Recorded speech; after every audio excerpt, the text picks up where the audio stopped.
Let me ask you something. Suppose you go for a medical test. The doctor tells you this test is 99% accurate. You take the test, the result comes back to be positive.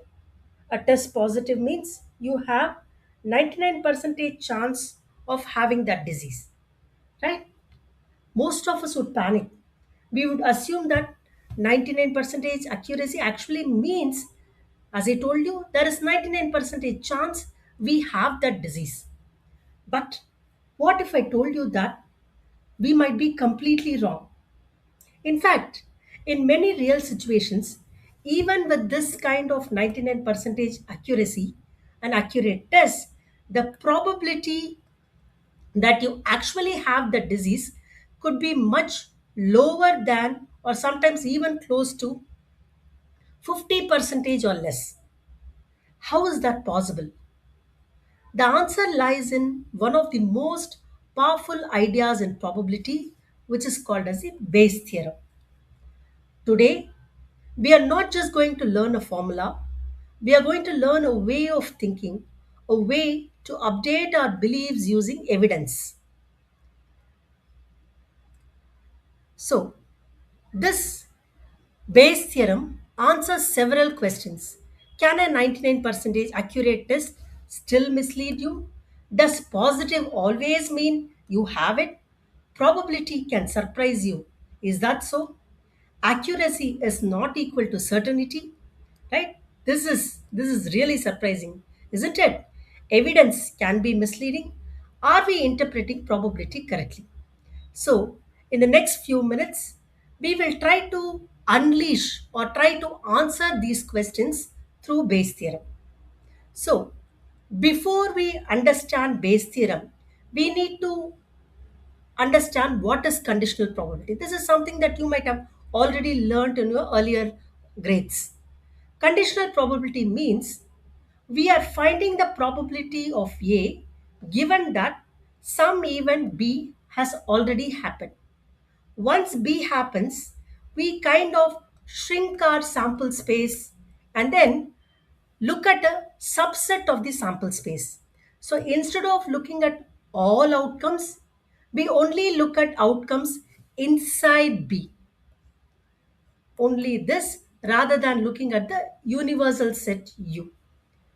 So that's why we divide this P of A intersection B over P of B. The probability of A given that B has happened equals the probability that both A and B happen. That is the simultaneous occurrence of A and B divided by the probability that B happens. Now this might lead to a vertigo if you're just looking at it as a formula. Let's understand it through an example. You toss a coin, fair coin, three times. Given that you observed at least one heads, what is the probability that you observe at least two heads? So, when you toss a coin three times, you know the sample space will have eight elements. It could be hedge, hedge, hedge, all the three heads, two heads, one tail. So the two heads, one tail can occur like this. These are the three different ways that you can have two heads, one tail, one head, two tails. Again, THT, TTH. Three different ways that you can have this. And then TTT. So there are like 3, 4, 5, 6, 7, 8. The number of elements in the sample space is 8. Now, the question says, given that you observed at least one heads, which means that we are no longer looking at the whole sample space. The the set that we are going to look at from which we are going to discuss our favorable case would just be those cases where you observe at least one head. So this would be your subset or your subspace here would be, let's say it's A1. A1 would be those cases where you have at least one hedge, which means that you just have to eliminate all the three tails. So you just have HHH, HHT, HTH, THH, HTT, THT, and your TTH. There are just seven outcomes, obviously. When you say at least one head, two heads, or all the three as heads, you are eliminating the possibility of having all the three as tails. So your probability of A1 would be, as you know, it has to be 7 over 8, right? Now, it says that given that you observed at least one heads, given that you observed at least one heads, what is the probability that you observe at least two heads? Let us call this event as A2. A2 be the event of observing at least two heads. So from this A1, you are going to pick A2. That is the idea here. From this A1, what is the probability that you observe at least two heads? What is that event of getting at least two heads? At least two heads would be two heads or three heads. That would be HHT, HTH, THH, right? And HHH. So this P of A2, you know this has to be equal to 408. Now, what is the question is asking? Given that you observed at least one head, what is the probability that you observe at least two heads? From this being your new sample space, how do you find out the probability of getting this at least two heads given that you have a new sample space here? This is given by this formula mathematically A2 intersection A1 over P of A1. This would be equal to, ideally, what should you get here? According to this question, the sample space is now reduced. Instead of the denominator as 4 by 8, instead of the denominator as 8, the ideal denominator here should be 7. Let's see if you're getting that. So the numerator would be A2 intersection A1. That is what is common between A2 and A1. That you know what it is. 4 over 8 over 7 over 8. The answer would be just 4 over 7. So this is the probability of observing at least two heads given that you have observed at least one head. At least one head is A1. From A1, if you had to extract A2, the probability would be 4 over 7. From the sample space, if you had to extract A2, the probability would be 4 over 8. So you can see that the sample space has actually gotten shrunken here, right? So, in this example, we were given B first, that is, at least one head is given to you, that is, your A2, I'm calling it as B. Let's say that this is the even B. So, you have at least one head given to you. Then we found the probability of something inside that reduced space. But in real life, things are often reversed. We observe some kind of evidence first and we want to infer the cause behind it, right? So, this is more prevalent in the case of some medical tests, etc. Let me give you a simple example using a medical test.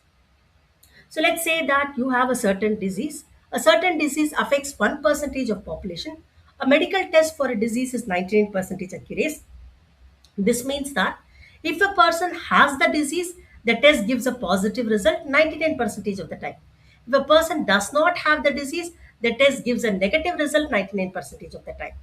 If a randomly selected person tests positive, what is the probability that the person actually has the disease? So, from this, what is it that you can infer? 1% of the population has disease, and then you have 99 percentage is accurate test. The question is find P of, let's say that this is D denotes the event of having the disease and then T denotes the event of having a test. Right? Now, the question is what is P of D given T? What is the probability that the person has the disease if a randomly given that the person has been tested positive? Tested positive, let me call it as T be the event that a person is tested positive. So, P of D given T is what you need to find out. From the given question, you have information about P of D, that is a person has a disease is 1%, which is 0.01. And then tested positive, given that it says that if a person has a disease, the test results gives a positive result 99% of the time. What do you mean by this? This is also a conditional probability. P of T given D is given to be 0.99. From here, What is the probability that the person is tested positive if the person is not having a disease? That is also possible. In real life situation, there could be some kind of medical error where there could be a person who is could be tested positive even if the person is not having a disease. Not having disease, right? Given that the person does not have a disease, also there is a possibility that the person is tested positive. P of D given D complement, that I'm going to write it as 0.01, obviously, right? We want P of D given T. That is, P of T given T is T given D is given to you, and we want to find out what is P of D given T. First, we find the probability of testing positive. A person can test positive in two different ways. What are the two ways a person can test positive? They have disease, and tested positive, as I just told you, tested positive, or they might not have a disease, don't have, and still tested positive because of some medical error. Still positive, right? It could be an error due to an equipment or the doctor's error or whatever it is.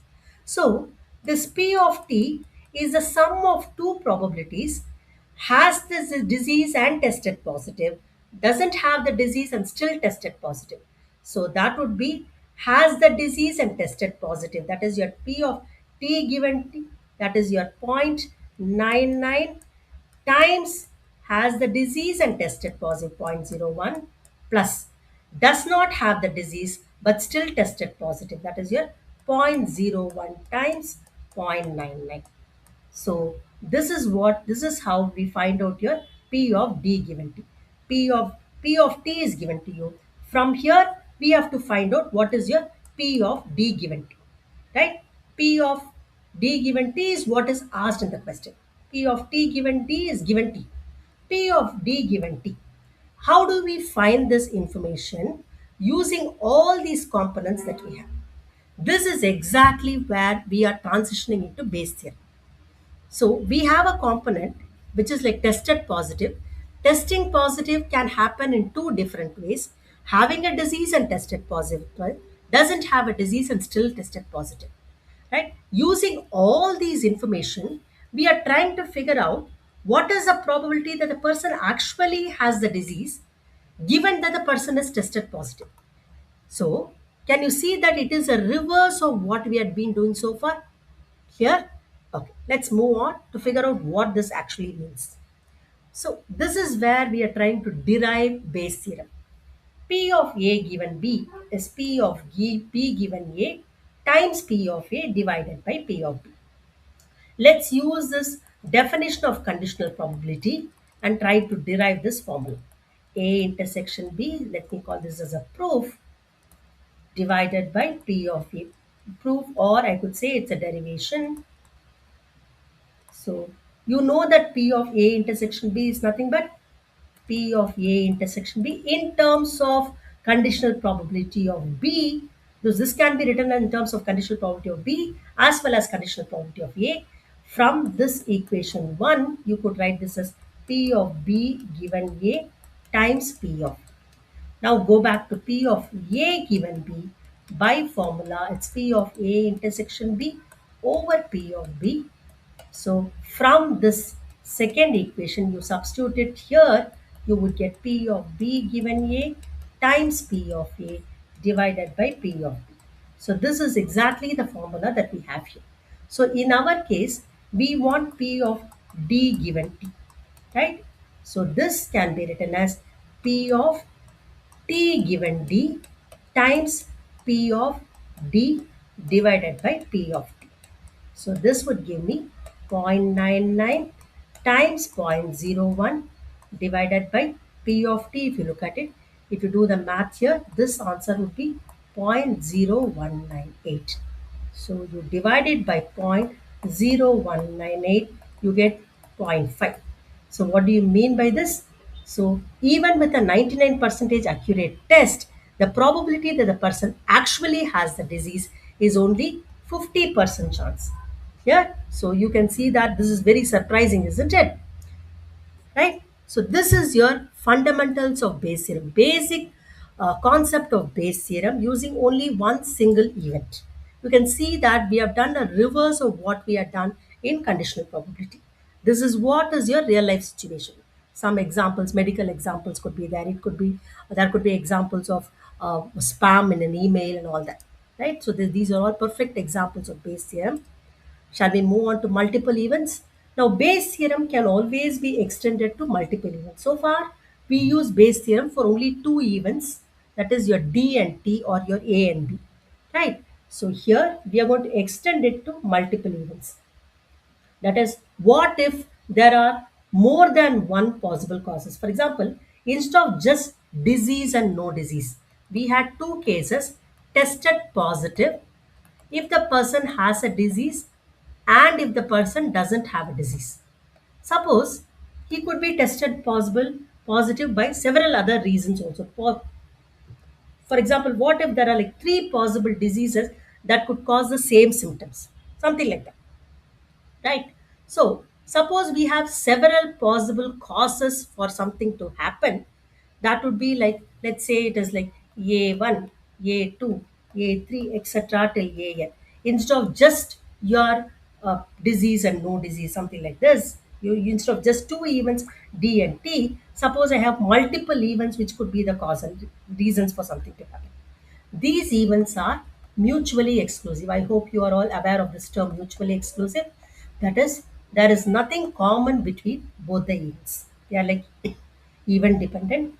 This covers the entire sample space. So, all these events are disjoint. Let's say this is your sample space, your A1, A2, A3, A4. Like that, all these AIs would just cover the sample space, and each one is a disjoint event. You have A1 here, A2 here. There is nothing overlapping between them.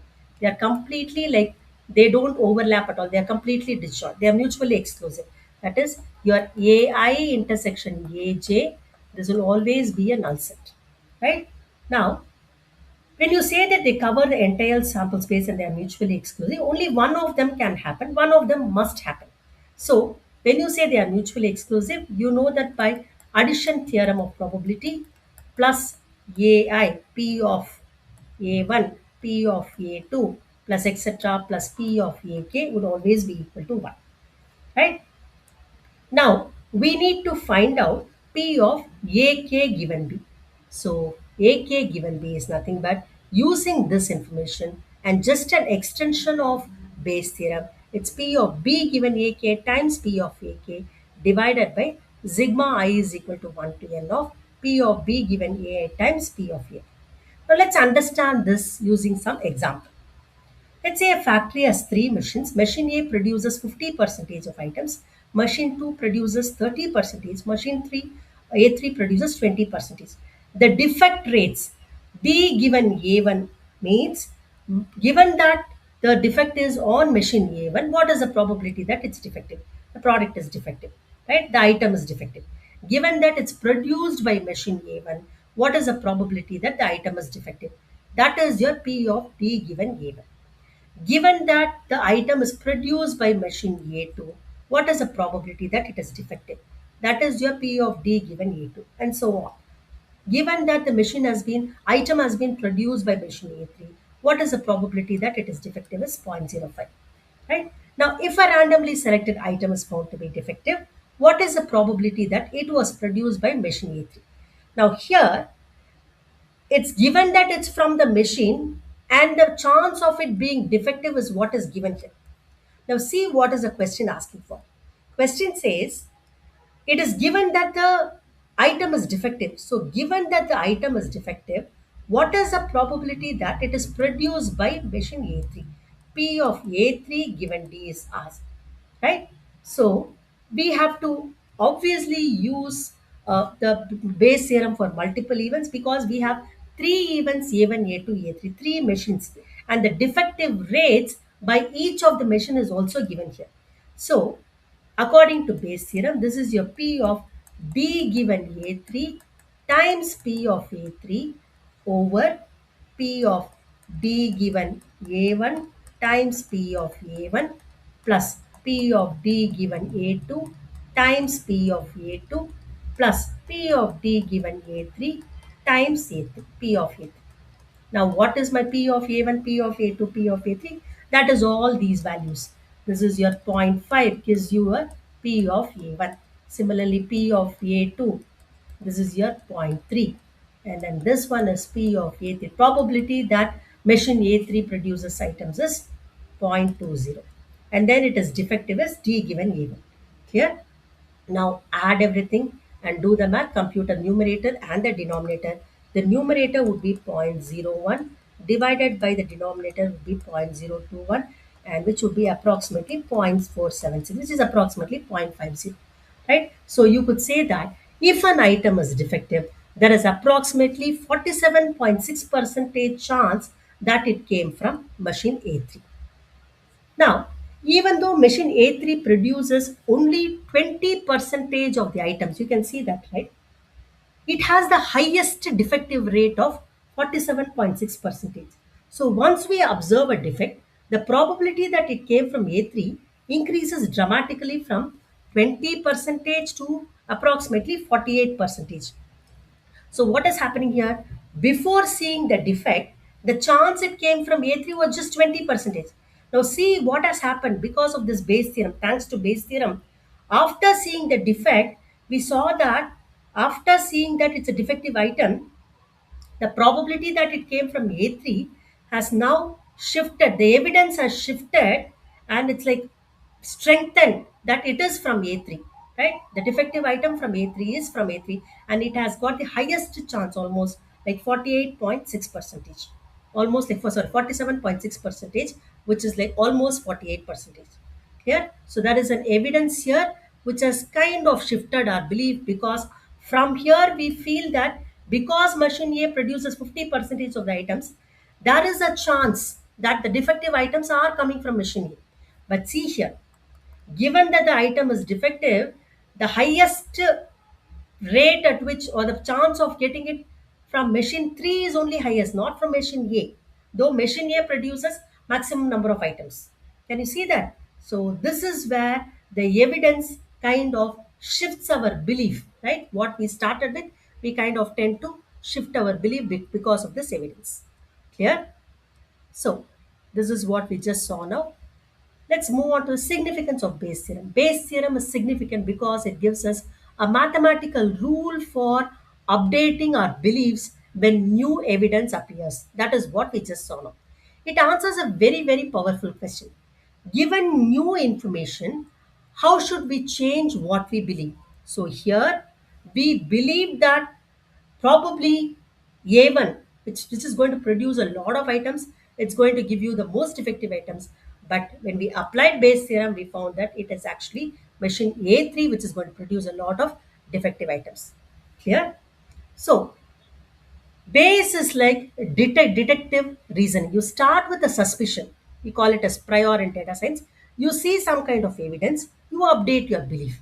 So it prevents misinterpretation of probability. It connects cause and evidence. It is the foundation of modern AI. This is very important. The entire world is marching towards AI, and this Bayes theorem is kind of a foundation for modern AI. It teaches rational thinking. It explains real world confusions. What we started off with is probability giving you a result, proper result. Accurate accurate is equal to certainty. We had this question, and Bayes theorem, as you can see, kind of answers that question. It transforms probability from a static calculation into a dynamic reasoning process. So, to summarize what we just learned, Bayes theorem is the mathematics of learning from the evidence. P of A given B, a simple Bayes theorem with just two events, A and B. P of B given A times P of A over P of B. P of A given B is also termed as posterior probability, the updated probability of hypothesis A being true. Or let me say that I would replace this hypothesis with just an event A occurring, the truth of event A occurring, given that B has already occurred. B given A, it's termed as, these are just jargons which you don't have to No, this is just kind of an aside, extra information that I'm giving you. The probability of seeing evidence B given that hypothesis A is true. The initial or prior probability of hypothesis, you can replace the hypothesis with just an even. You don't have to bother about what terms I'm using here. It's just an even. And then P of B is marginal likelihood of evidence. That's a total probability, right? That is what is your denominator. And you can always extend it to multiple events. As I told you, P of AK given B. That is, for example, you have A1, A2, A3. All these are mutually exclusive even. The sum of all their probabilities is equal to 1. And on a sample space, they are all completely disjoint events. They don't have anything in common, right? They partition the entire sample space. Exactly, they partition the entire sample space. Then you have P of AK given B is equal to P of B given AK times P of Q over sigma. Sigma is a summation notation. P of B given AI times P of AI. I just explained to you through a medical test example. I hope you enjoyed this video. Thanks for watching.